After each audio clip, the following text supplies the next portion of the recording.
Привет, привет, аудиоединомышленники! Сегодня я хочу сделать, видимо, окончательный финальный выпуск по поводу 7-го сезона, по поводу вот этих вот колонок, которые вы видите здесь, и которые, скорее всего, займут место моей основной акустической системы дома, потому что мне нравится.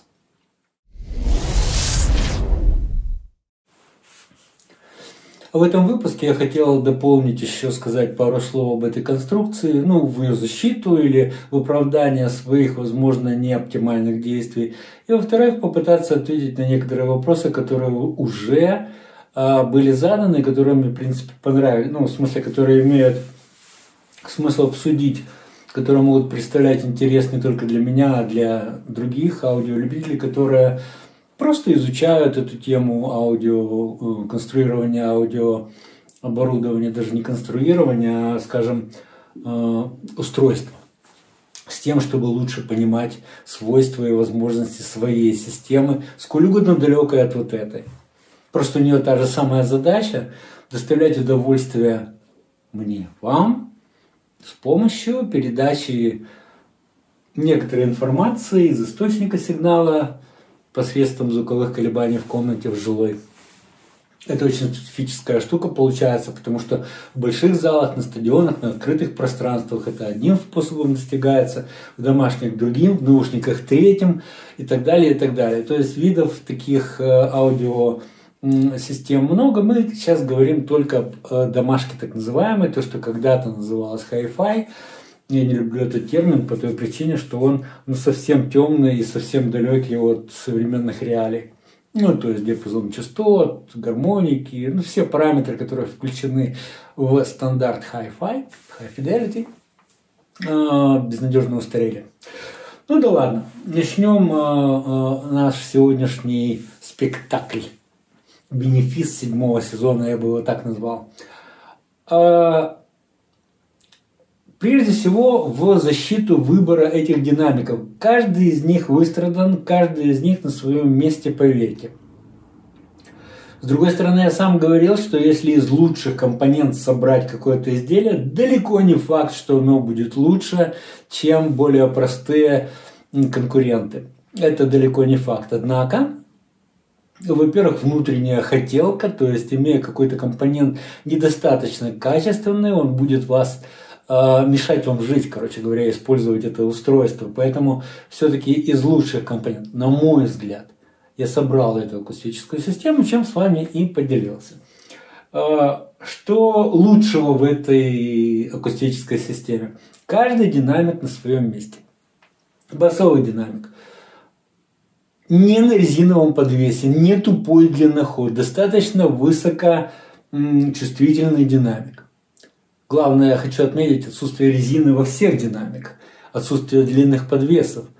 Меня прямо корежит, когда я вижу изделия очень уважаемых фирм, колонки, с резиновыми подвесами не только на басовиках, но и на среднечастотных динамиках. Я понимаю, что этим значительно легче решается задача использования этих динамиков, скручивания их с другими и получения достаточно гармоничного устройства в итоге, но способ, которым извлекается звук из таких динамиков, мне лично кажется отвратительным совершенно. То есть речь идет о инерционности. Этому много уже посвящено, и я много говорил, и много где вы можете почитать, услышать и увидеть, о том, что есть быстрая акустическая система, динамики, излучатели, есть тугодумы так называемые, в частности, сабвуферы, все к ним относятся в той или иной степени.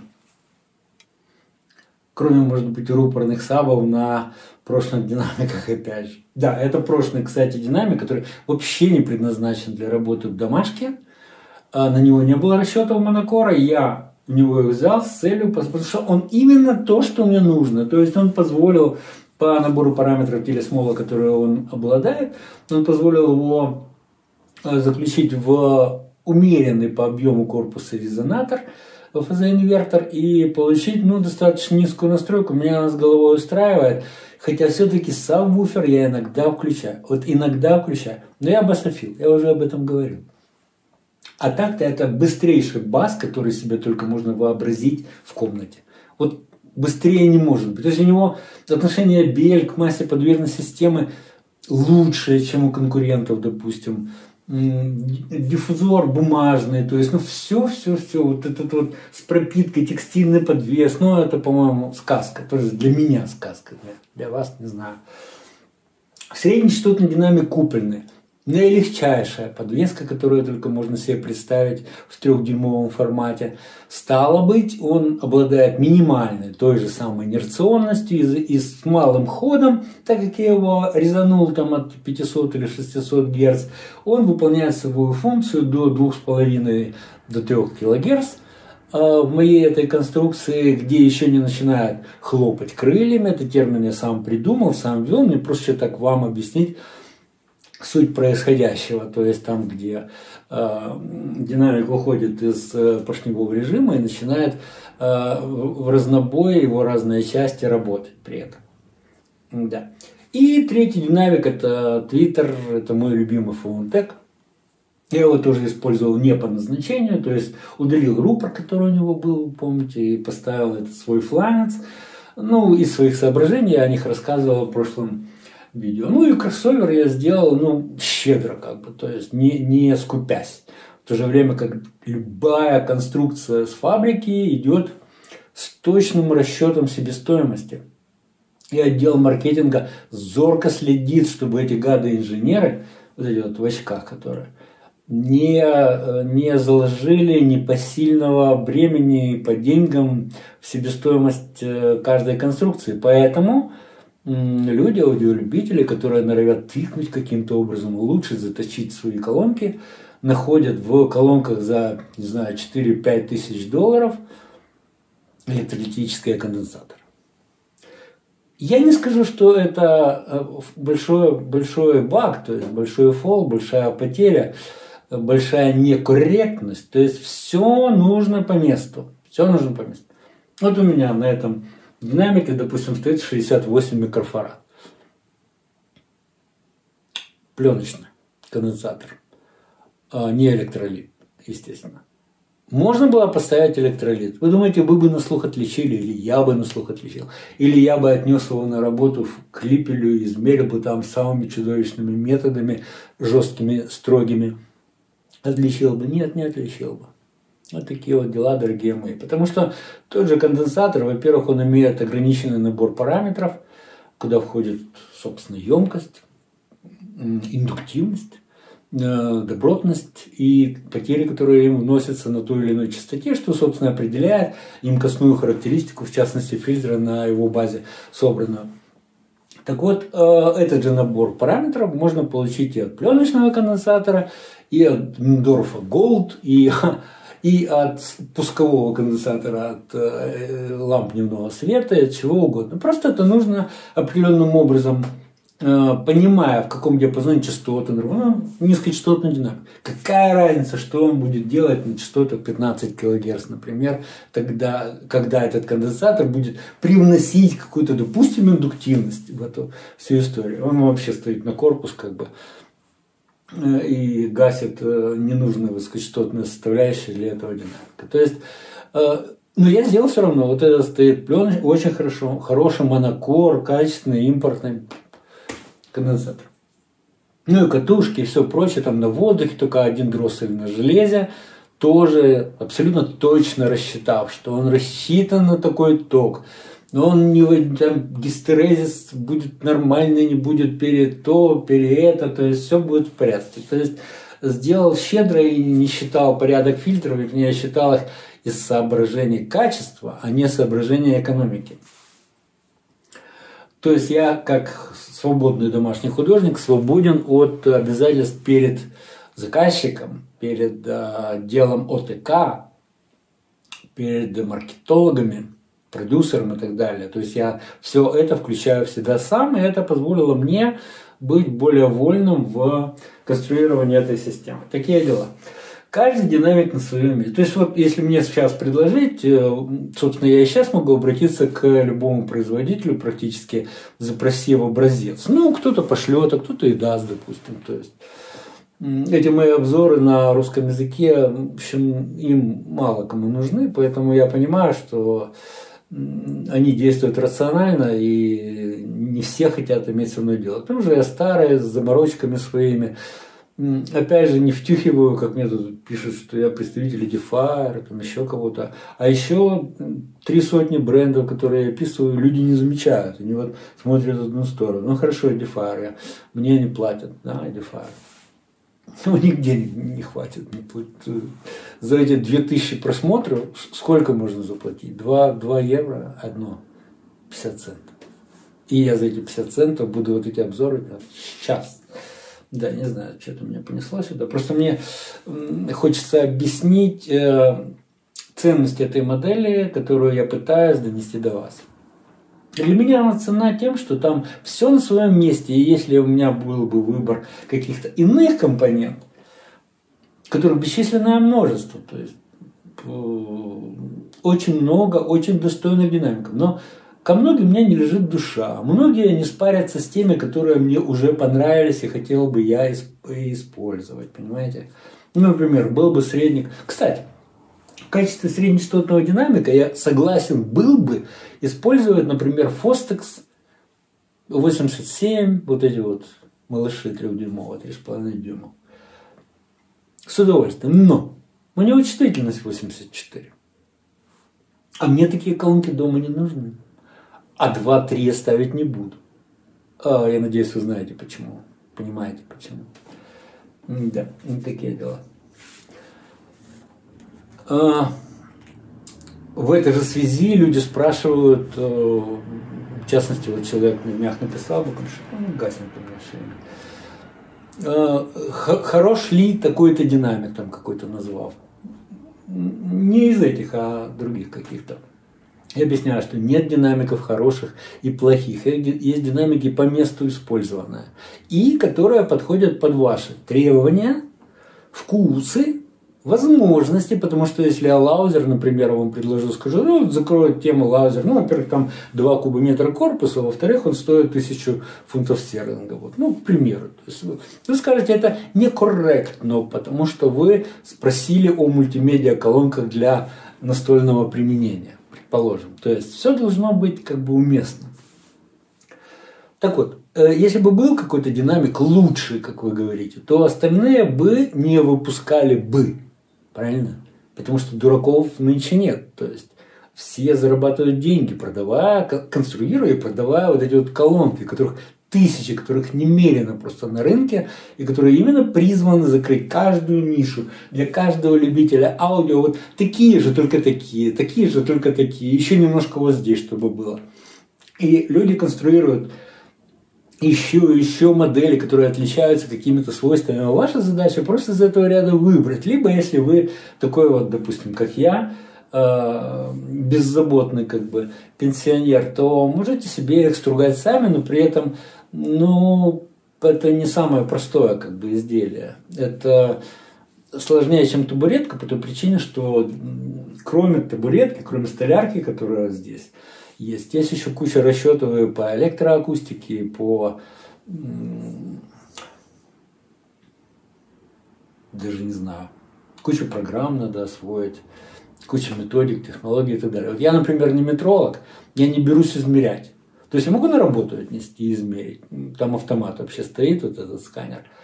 Вот. Но сейчас это просто не имеет смысла. Я в домашних условиях измерил среднечастотный диапазон, там, где сшивки находятся, и этого достаточно, считаю. Хотя, в принципе, может быть, если будет хорошая погода, как сегодня, я вынесу на улицу и на траве сниму измерения, которые будут мало чем отличаться от сотни тысяч долларового сканера Клиппера. Потому что отражение на траве, в общем, можно ими пренебречь их влиянием на результаты измерения. Поэтому сказать, какой динамик хороший или плохой, невозможно. Это чепуха на постном масле. Другое дело, что вы можете выстроить какой-то динамик, как концепт, к которому стремитесь. Ну, человек, в частности, спрашивал о каком-то керамическом динамике. Вот если вы прям влюбились в его звучание, или просто вот проходя по улице, или придя к кому-то в гости, услышали звук, который вас околдовал, Узнайте, что это за динамик, как он приготовлен. Ну, в смысле, это среднечастотный динамик, или мид-бас, или твиттер. И стремитесь к нему, то бишь ищите колонки с использованием этого динамика именно в этой роли. Вот. А не просто так. Прочитал, что есть какой-то хороший динамик. Услышал царь, что где-то есть молодильные яблоки. И послал их принести. Видимо, подарки потом дадут. Да, во-первых, это керамические или другие динамики стоят дорого. Сравнительно этот опыт может оказаться как бы непосильным бременем, ляжет на ваш семейный бюджет, или просто будет жалко потраченных денег впустую, то есть он может не оправдать надежд. Или, может быть, вы сами сделаете на нем колонки и неверно отфильтруете для него сигнал. А каждый динамик, как и человек, как и автомобиль, как и любое устройство, любит, когда пищу ему подкладывают хорошо приготовленную. Динамику не надо давать то, чего он не способен переварить. Вот у Твиттера есть диапазон там, от 3 кГц и выше. Все. Вот. Все остальное ниже нужно обрезать с нужной добротной, в смысле с нужными потерями в низкочастотной области, чтобы они не перегружали это тонкое изящное изделие. Это очень важно. И среднечастотный динамик тоже нужно обрезать со всех сторон и подать ему лишь то, что что ему нужно, на что он рассчитан был, когда проектировался в свое время. Да, поэтому я не могу сказать керамический динамик. Конечно, хороший, он дорогой, хороший. Гвозди забивать, огурцы солить. Кстати, я вчера делал, не помню грузинское название, это курица, жареная в сливках с чесноком. Тхимпали, я не помню, к сожалению. Вкусная штука, да. И там было в рецепте написано придавить сверху кастрюлей с водой. А у меня кастрюли нету. Вот такой большой кастрюли с водой. У меня там 2-литровая только есть кастрюля. Зато у меня есть мощный тороидальный трансформатор весом 7 килограмм, которым я могу питать усилитель, который еще не сделал. Я этот трансформатор туда положил, да, вперед сделал эту курицу. Честно говоря, мне не очень хорошо получилось. Да, не важно. Хорошо. Качество динамика рассказал, все хорошо. Значит, еще насчет параметров этой системы я показывал АЧХ, вот вместе с шивки, там волнистая вот эта ряба характеристика АЧХ была. Ребята, я бы хотел добиться взаимопонимания. То есть, когда пишут плюс-минус 2 дБ, человек мне написал, что плюс-минус 2 дБ это очень круто. Да, это очень круто, это близко к общепринятому стандарту хороших колонок, которые продаются в магазинах.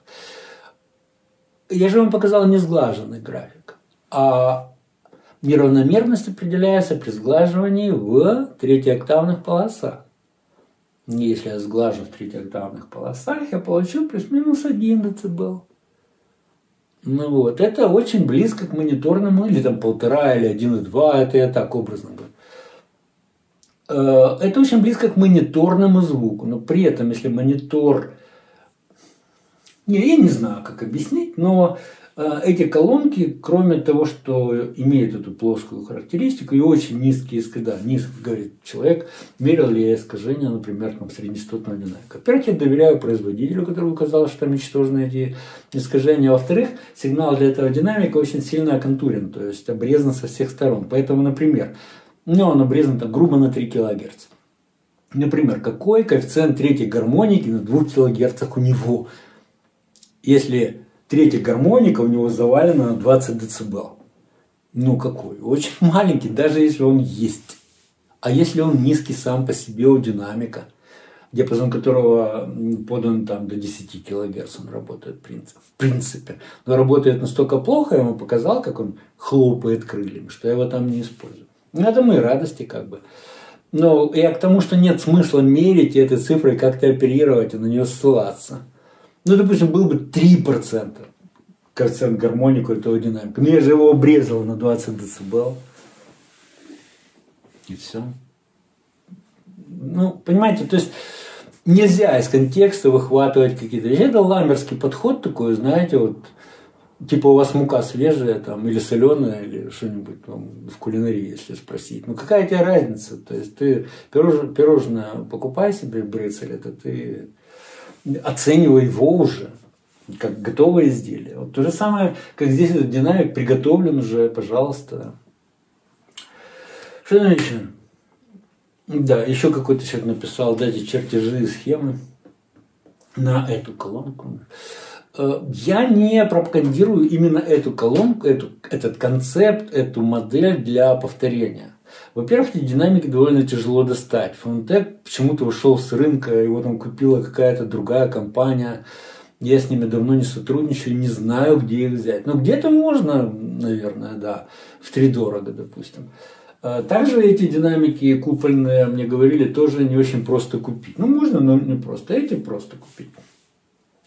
Все это довольно сложно, а результат, в общем-то, подвергается обоснованной творческой критике у некоторых аудиолюбителей. Ну, не нравится им, все, не нравится. Им нравится что-то другое. Там двухполосный там, концепт от Дали, там, Динаудио, я не знаю кого, ну, там, тысячи, я говорю, моделей этих колонок, поэтому вовсе не обязательно, что она всем должна нравиться, эта система. Зачем ее повторять? Какой смысл? Я вам показываю просто причинно-следственные связи, что я вот хочу такое, я такого добиваюсь каким-то образом, каким-то путем, а вовсе не как руководство к действию.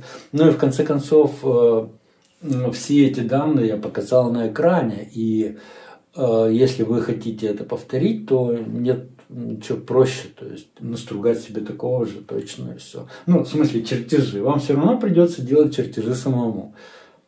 Или предполагается, что я дам, мне не сложно там, из солида выковырить эти данные, ширина, длина каждой панели, допустим, будете клеить. Не знаю, но, по-моему, это бездумная задача, и она вообще может дискредитировать затею. Да, потом человек включит в противофазе там какой-нибудь динамик и скажет, какое-то говно, не звучание. Зачем это нужно? Понимаете, это нужно какого-то уровня достичь, чтобы самому начинать что-то ваять в этом плане. Нет, я не хвалюсь. Ну, во-первых, я профессионал аудиоинженер, да, то есть это моя работа. Я не лучший аудиоинженер. Нет, это просто аудиоинженер. Но это делает пропасть между мной и любителем, который хочет выстроить себе любые колонки. Хоть мультимедиа какую-то.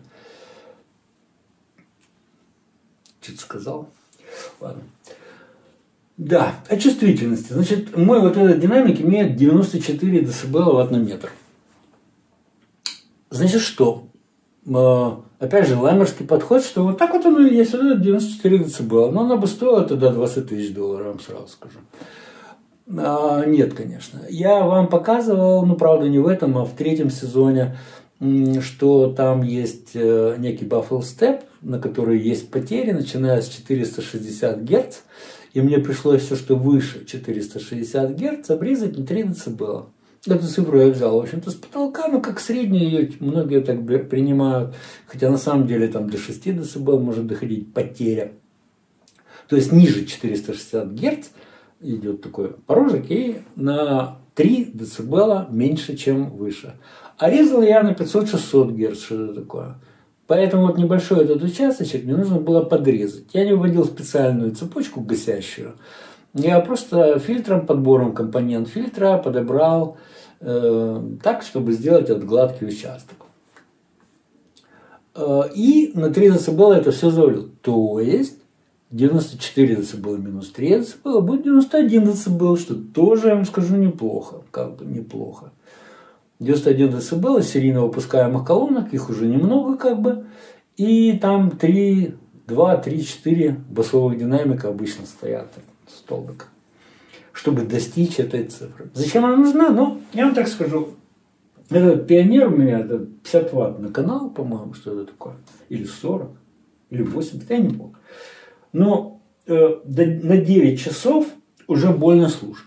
Громко уже достаточно. Как больно? Не больно, но громко уже достаточно. Так я не могу слушать. Я чуть тише слушаю, поэтому включаю сабвуфер, потому что мне надо подпереть самый низ. Хотя просто низа здесь хватает. Вот самый низ подпереть бы неплохо. Поэтому насчет чувствительности.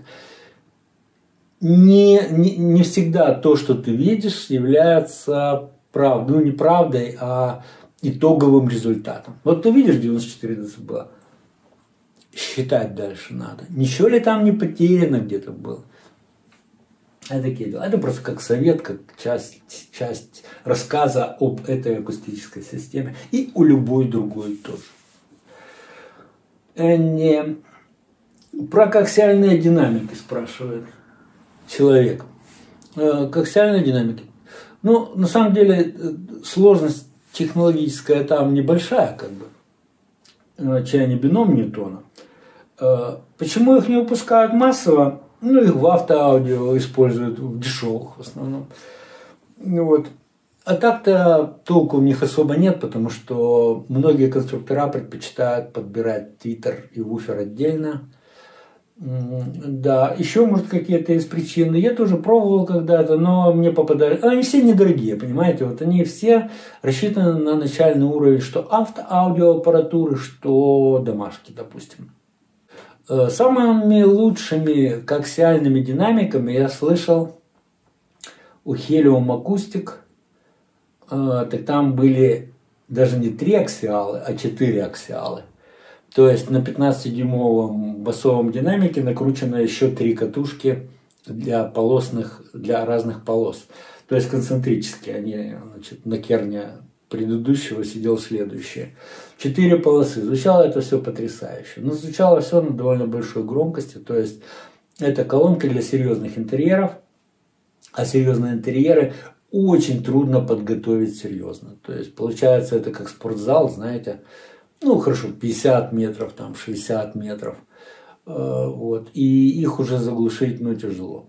Я родился и вырос в центре города, в коммунальной квартире. У меня детская комната была 36 метров, и вот высота потолков 5 метров. Дом Мороза, так называемый, в Киеве.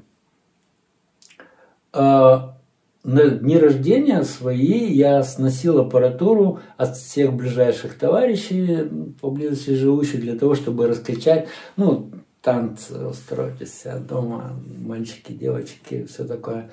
Так вот, я до сих пор помню это отчаяние, с которым мы, ну там, допустим, 3 пары 10 масс 1 колонок через, соответственно, усилители, магнитофоны какие-то подключенные. Там еще пара вот еще чего-то, еще пара вот этих кирпичиков радиотехника, как они, не помню, назывались. То есть все вот это вот собиралось, и все равно не получалось создать удар в грудь, не получалось никак. С-90 не было ни у одного моего знакомого. Было одной знакомой девушке, да, С-90, но она классического воспитания, она слушала на них классическую музыку какую-то, и слава богу, то есть, ну, это отдельно стоящая тема. Ей было вообще все равно какие. Сказали, самые дорогие колонки ей купили, там кто-то родители, не знаю, все. А больше никто такой мусор домой не понимает. Да, такие дела. Поэтому про коаксиальные динамики еще раз. Это начальный уровень, он не удовлетворяет растущим требованиям к качеству. Наверное, поэтому. Других идей у меня просто нет. Не знаю. Почему конструкторы колонок не делают трехполоски на основе широкополосного динамика, подперев их снизу и сверху? Ну, вот это, кстати, то, что я пытался сделать из вот этого динамика, примененного в качестве шапе, широкополосника, подперев снизу, ну, правда, от 500 Гц, а не от там 100, допустим, на что намекает этот человек. Ну, и сверху твиттером, понятно, я тоже пытался на 8 кГц его пришить.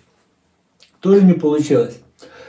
Все потому, что широкополосный динамик очень не соответствует современным требованиям к колонкам, и не только современным, но и старым тоже.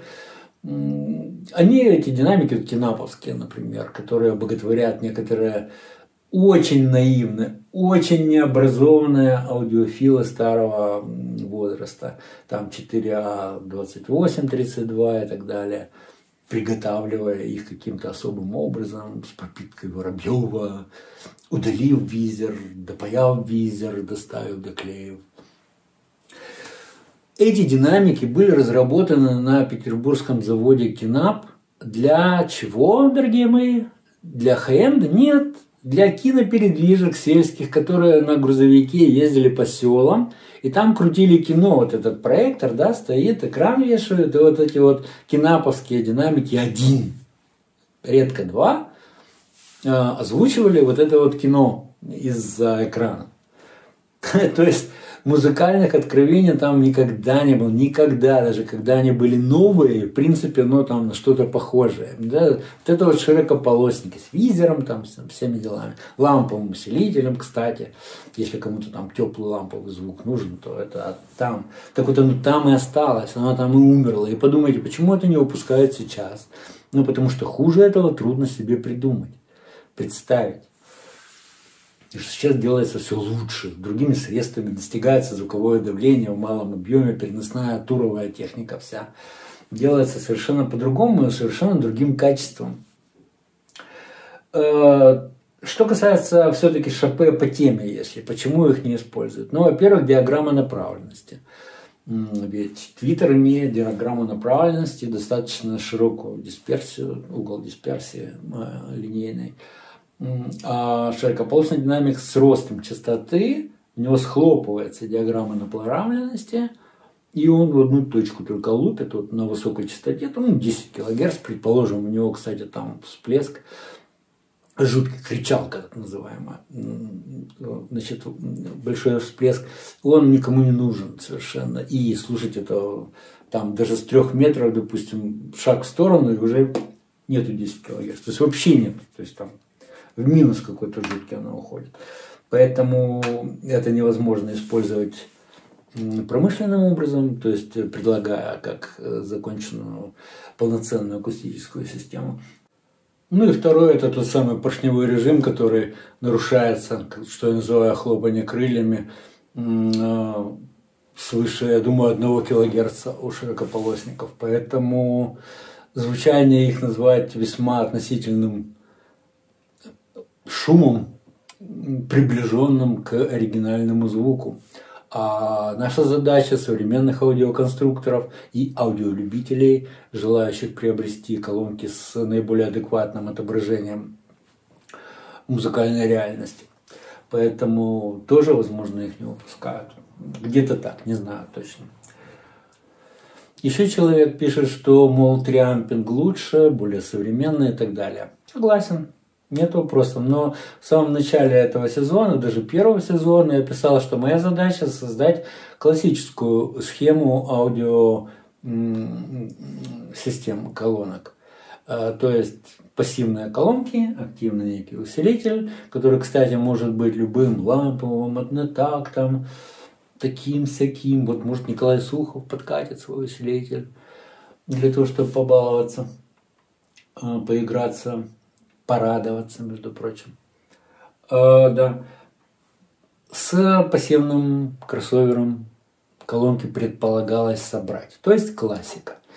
Также, если вы обратите внимание на ассортимент колонок, предлагаемых в мировой торговле, вообще везде, но за редчайшим каким-то эксклюзивным исключением, они все-таки выполнены дорогие. Наиболее качественная, наиболее желаемая и известная конструкция выполнена по схеме классической, вот этой самой. То есть в рамках этого концепта и происходит борьба, так сказать, за аудиовыживание. А так-то вы правы формально, да, безусловно, лучше, вот биампинг и так далее. Но там, что бы я мог ответить отрицательного, негативного из активного усиления? Это то, что там, скорее всего, используется аудиопроцессор, DSP, Digital Signal Processor, цифровой, или ШИМ. То есть звук претерпевает изменения, которые отдаляют его от оригинала, от аутентичного звука. Возможно, это устаревшее восприятие, что сейчас точность восстановления сигнала достигает каких-то невероятных высот. Я все понимаю. Но, во-первых, сердцу не прикажешь, а во-вторых, я не буду спорить с мировым опытом. Если все делают до сих пор вот это, значит, так и надо. Ну, прежде всего, это, конечно, вызвано тем, что идеальный источник звука – это точечный источник звука, то есть широкополосный динамик в бесконечном диапазоне частот с отсутствием искажений всех гармонических, негармонических, фазовых, еще каких-то, и с невероятным звуковым давлением, необходимым для данной задачи, какой-либо данной задачи. Вот такого идеального источника звука еще не существует, даже близко к нему никто не приблизился, даже без ограничения бюджета. Вот когда он будет, тогда вообще пропадет идея вот этого мультиампинга, тем более тогда мы вернемся к этому концепту, только уже без фильтров, а просто будет одна колоночка стоять, где-то такая видюшка маленькая здесь и здесь, если это стерео, или может быть это даже омни какая-то будет штука, которая воссоздаст сцену. А две колонки, кстати, воссоздают сцену, может быть, не очень и правильно. Просто мы к этому привыкли, и другого ничего у нас нет. Ну, я имею в виду, что многоканальное аудио, конечно, есть, но еще раз заметьте, из дорогих систем, действительно аудиофильских систем, которые выбирают себе действительно ценители звука, ничего такого нету. Там все стерео, все-таки даже моно есть какие-то решения известные, уважаемые, почитаемые и так далее. Вот такие дела. Кстати, я рассказывал где-то уже там в этих обзорах, что одной из первых моих дома акустических систем была моносистема на базе гитарного комбика Regen 30 и магнитофона Ростов 102 стерео. И вот это я сводил в этот комбик и слушал музыку, ну, много так, лет 5, наверное, слушал, да. И привык к этому звуку, и после него мне динамики на резиновых подвесах уже что-то не очень хотелось.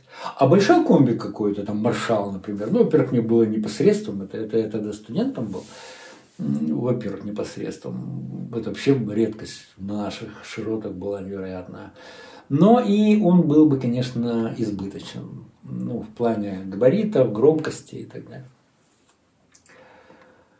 Также меня просят субъективное впечатление от звука выразить. Я не знаю, что сказать. Мне нравится, но мне нравится многое другое. Понимаете, как я не аудиофил, я скорее меломан. То есть я любитель музыки. И готов ее слушать из телефона. Ну, на кухне. Кстати, у меня на кухне тоже колонки стоят, но неважно. Я могу телефон поставить, включить что-либо и, ну, плакать грубо там. Допустим, напрягаться, ну, в смысле, полностью отдаваться этому ощущению музыки, мелодии, исполнительского искусства и так далее. То есть мне как это воспроизводится? Мне это глубоко на вторичном плане. Просто профессия подразумевает добиваться какого-то высокого качества, поэтому я за этим слежу, с вами разговариваю этим языком с позиции более высокого качества, менее высокого качества. Хотя это все равно тоже субъективно. Хотя есть объективные штуки. Например, если в пределах одного бренда сравнивать акустические системы, то более вероятно будет, что более дорогая система будет более качественная. Вот. Ну, если они вот из одной линейки, допустим, то есть заточены на одну задачу, просто наращивание идет с ростом цены, к сожалению, наращивание качества. Вот. Я не готов сказать, даже оценить, допустим, вот эти вот колонки, если продавать, сколько бы они стоили. Но в себестоимости они бы под $1000, допустим, стоили. Но по себестоимости же никто ничего не продает, это было бы нерационально как бы. Ну, стало бы 2, допустим, в рознице. Но такие подобные есть, системы много причем. Но, как правило, вообще-то на 8, на 6-дюймовом базе динамика. Я сделал на 10, там без разных соображений, я рассказывал это в 1, 2, 3 сезоне. Ну, такие вот дела. Больше мне пока сказать нечего, если будут еще комментарии, может быть, я и запилю какое-нибудь видео. У меня микрофон испортился, кстати, благополучно. Я вот это видео начал писать, потом проверил, а он, оказывается, и не пишет ничего, то есть пишется на iPhone. Поэтому, извините, переписывать не буду, что-то лениво. А в предыдущем видео это же микрофон с какими-то хрипами, погрешностями все это записал. Я не буду этим заниматься. Мне просто... Не, я могу на студийные эти инструментальные микрофоны писать звук. То есть, но смысл? Мне кажется, и так все хорошо. Там рихтану немножко в чем-нибудь и все. Затем пока, дорогие мои, мне приятно, что хоть кто-то смотрит эти выпуски о этих сезонах, о разработке, проектировании разработки и производства колонок для себя любимого. Значит, это кому-то интересно, значит, это кому-то нужно. Затем пока, auf Wiedersehen, друзья.